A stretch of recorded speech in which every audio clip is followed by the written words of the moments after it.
Lekar urolog u Novopazarskoj opštoj bolnici Safet Skenderi ubijen je tokom protekle noći. U njega je ispaljeno više hitaca, a jedno lice je privedeno. Ugledni novopazarski lekar urolog ubijen je u stambenoj zgradi u Mitrovačkoj ulici. Stanari tvrde da je u hodniku odjeknulo više hitaca. Njegove kolege su samo mogle da konstatuju smrt jer je u bolnicu dovezen bez znakova života. Kolega primljen bez znakova života.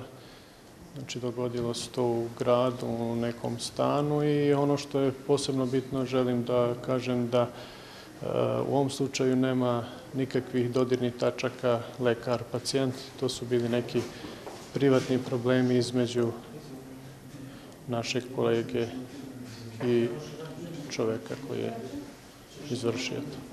Građani Novog Pazara su ogorčeni jer je ovo samo jedno u nizu ubistava ili pokušaja ubistava u ovom gradu u proteklih par godina. Kako? Ubiti čoveka, znaš šta je? Uzeti život čoveku. To nije malog da ga zgaziš, da pobegne, a ne čoveka da ubiješ za ništa. Zakona nema pravde više, nema ništa. Ti niti imaš čovjeka više da tužiš, niti imaš ništa, zakona nema. Ubiti doktora, to je jednog čovjeka. Mi oskudujemo za te doktore, ne znam.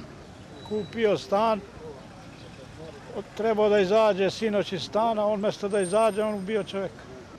Zamjenik višeg tužioca u Novom Pazaru Edis Arifović rekao je da je osumnjičeni za ubistvo uhapšen, a kako nezvanično saznajemo, razlog je spor oko stana. Zoran Maksimović, Prva televizija.